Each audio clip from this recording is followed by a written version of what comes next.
आज प्रभु हमको एक वचन दे रहा है 1 पीटर चैप्टर 2 वर्स 11 में। 1 पीटर चैप्टर 2 वर्स 11 इंग्लिश में मैं पढ़ेगा। I appeal to you, my friends, as strangers and refugees in this world, do not give in to bodily passions, which are always at war against the soul.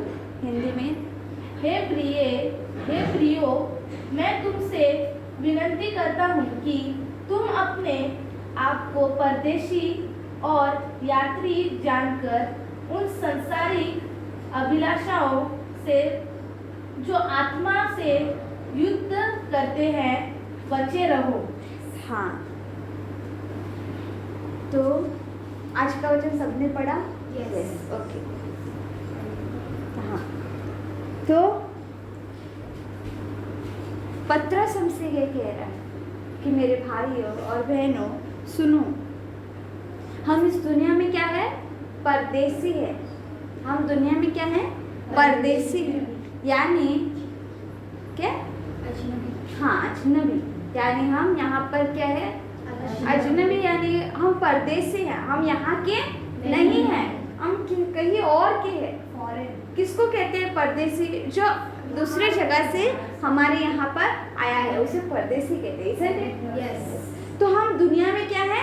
परदेसी है, और हमारा जगह कोई और है। हमारी जगह किधर और है? हम यहाँ इस दुनिया में परदेसी है। इसका मतलब क्या हम स्पेस से किसी और प्लेनेट से इस धरती पर आए हैं क्या? नहीं। हाँ, हम क्या किसी और प्लेनेट से इधर लैंड किए हैं? नहीं, हम परदेसी है। इसका मतलब दुनिया हमको अभी कुछ नहीं लगती। ये दुनिया अभी हमारे लिए कुछ नहीं, दुनिया हमारे लिए कोई मायने नहीं रखती। मेरे प्रिय भाई बहनों, ऐसा पत्रस इसीलिए कहता है क्योंकि हम प्रभु के साथ इस शरीर के लिए और इस दुनिया के लिए क्या हो गए हैं? मर गए हैं। हम प्रभु के साथ उस क्रूस पर दुनिया के लिए क्या हो गए हैं? मर गए हैं। और हम अभी दुनिया के नहीं हैं। We are the citizen of heaven. हम स्वर्ग के हैं।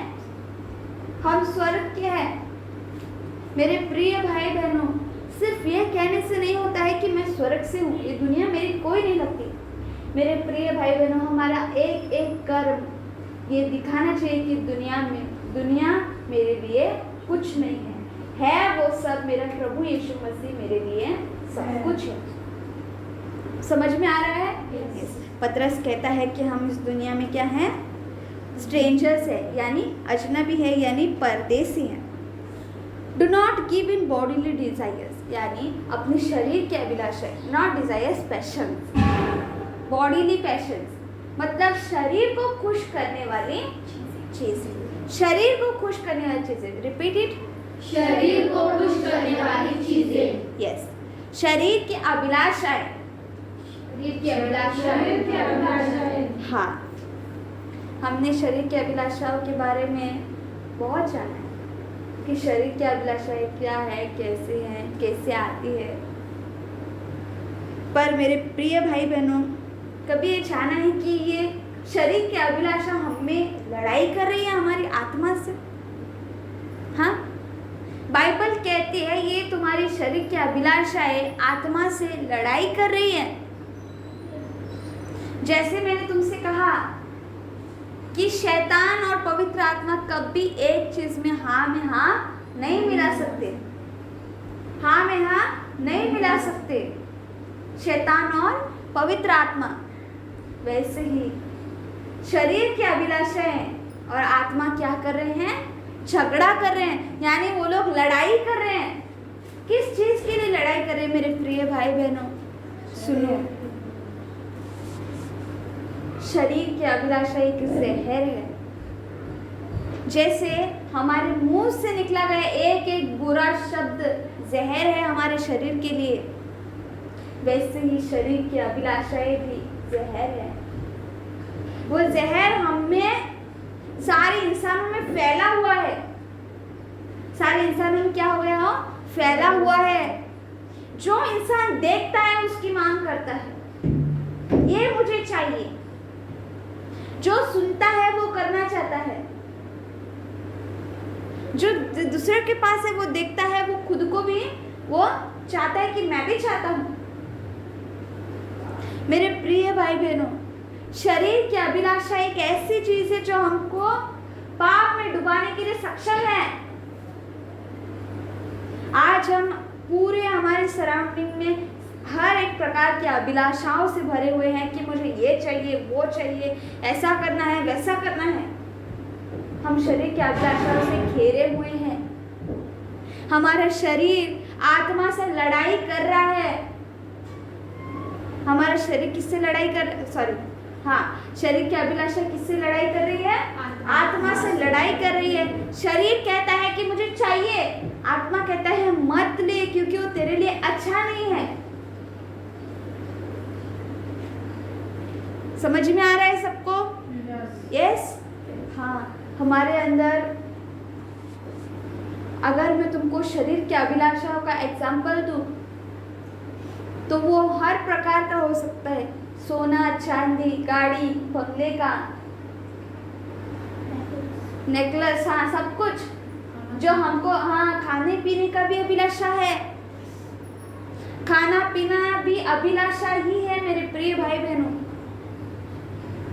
फैशन, ब्यूटी, मुझे बहुत अच्छा दिखना है, सुंदर लगना है, मेकअप करना है, ये सारी अभिलाषाएं हैं, शरीर को चाहने वाली चीजें हैं। मेरे शरीर को चाहिए मैं मेकअप करूं, अच्छे कपड़े पहनूं। शरीर को चाहिए कि मैं हर प्रकार का आईलाइनर लगाऊं, लिपस्टिक लगाऊं।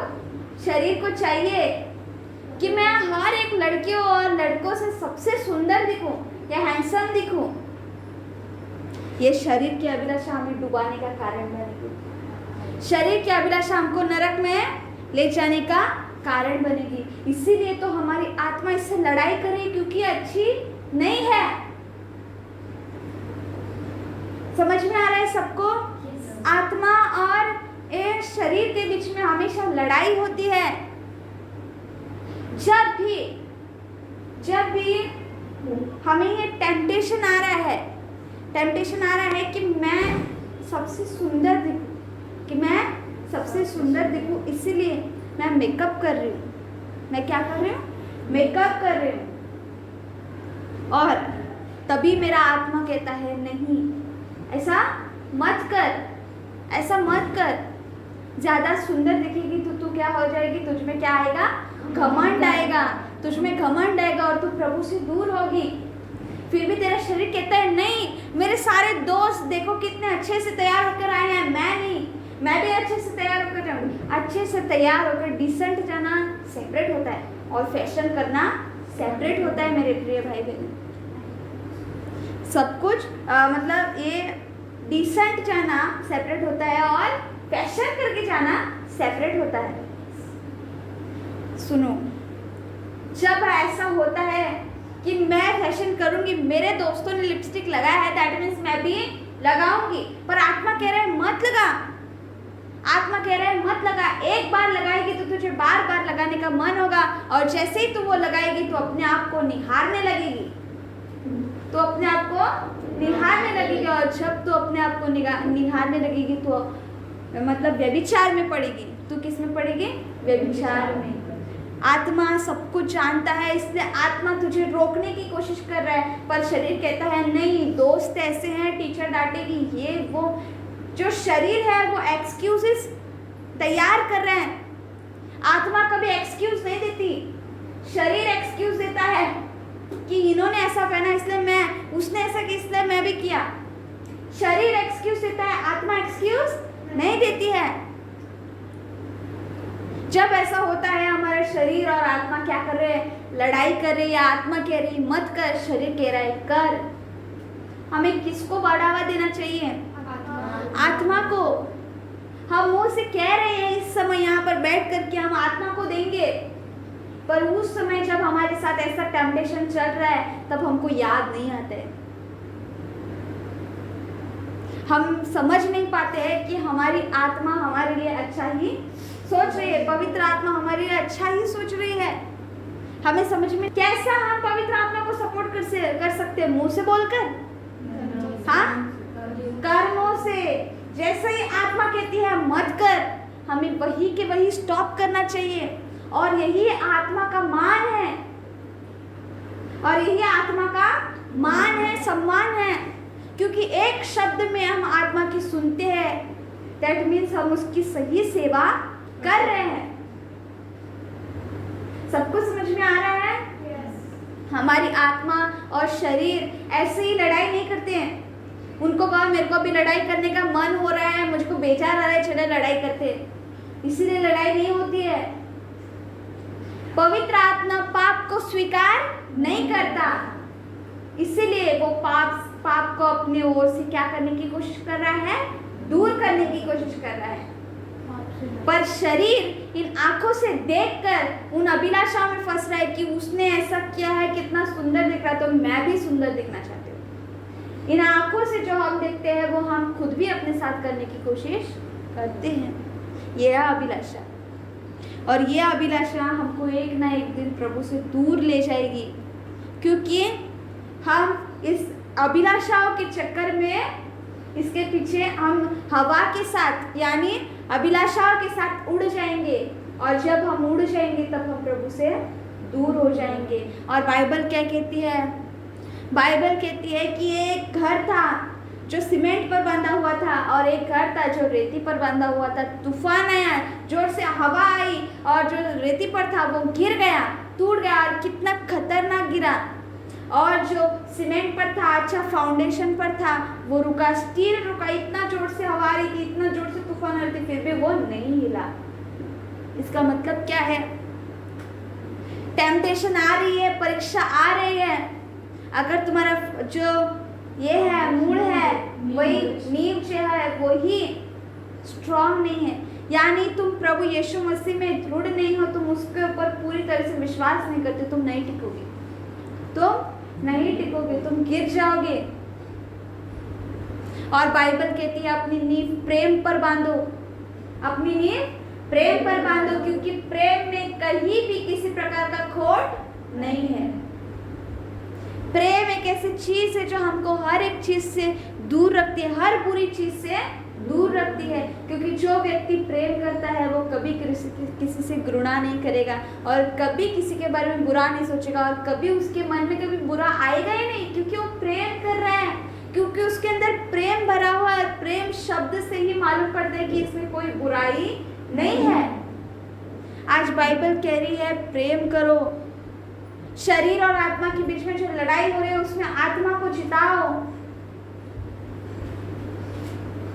समझ में आ रहा है? यस। आज का वचन देखो मेरे प्रिय भाई बहनों, ये साधारण नहीं है। साधारण छोड़ो, ये हमारे लिए जरूरी है। हम कई बार अपने जीवन में आत्मा को चुप बैठ कहते हैं और अपने शरीर को आगे बढ़ाते हैं। आत्मा को चुप बिठाते हैं एक कोने में, और हम खुद मौज मस्ती करते हैं। ये तुम अपने जीवन में खुद का एग्जाम्पल खुद तुम लोग सोच सकते हो कि मैंने कितनी बार ऐसा किया है। हमने आत्मा को चुप बिठाया और अपने शरीर को उठाया कि तू चल। आत्मा को बोला कि तू मुझे लीड मत करना, मैं अपने आप चलूंगी, मुझे आता है। मेरे प्रिय भाई बहनों, आत्मा के लीडिंग में चलो, क्योंकि वो कभी हमको कहीं भी बुराई में नहीं लेकर जाएगा। आज अगर हमने यीशु मसीह को छोड़ दिया तो कल हम गिड़गिड़ाएंगे कि हमने क्यों छोड़ा। तो कल हम सोचेंगे, हम अपने आप को कोसेंगे कि मैंने उस सच्चे खुदा को क्यों छोड़ा।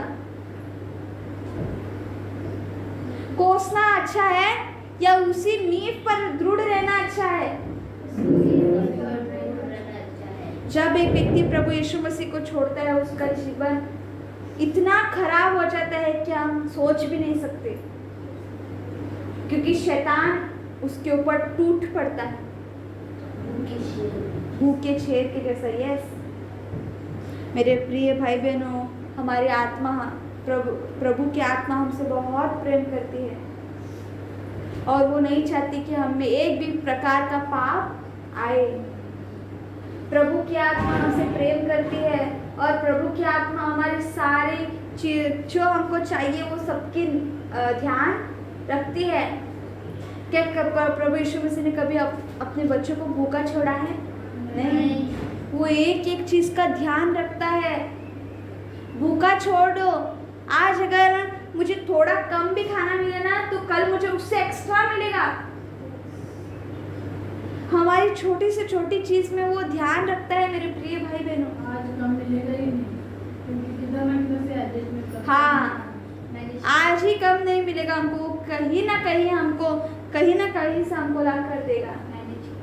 हाँ मेरे प्रिय भाई बहनों, हमारा प्रभु ने हमको छोड़ा नहीं है, उसने हमको नहीं छोड़ा है। वो हमको वो पकड़ कर रुका है, चाहे हम छोड़ दे पर वो हमको नहीं छोड़ेगा। समझ में आ रहा है?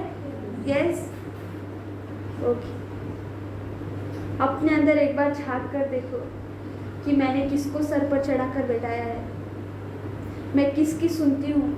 क्या मैंने मेरे शरीर को इतना छूट दिया है कि वो अभी मेरे सर पर चढ़ के नाच रहा है, या मैंने मेरे पवित्र आत्मा को मुझे अपनी गोदी में उठाकर मेरा जीवन उसको चलाने के लिए सौंप दिया है। मैंने किसको मेरा जीवन सौंपा है? एक बार सोचो, क्या मेरा शरीर मुझ पर ही चढ़कर नाच रहा है? हाँ,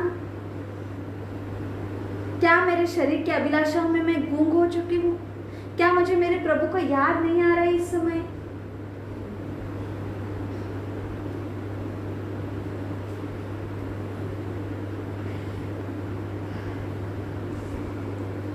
आज हम प्रभु का धन्यवाद देंगे कि प्रभु हमारे साथ हमेशा है। हम धन्यवाद देंगे कि वो हमसे अपना ध्यान कभी नहीं हटाता।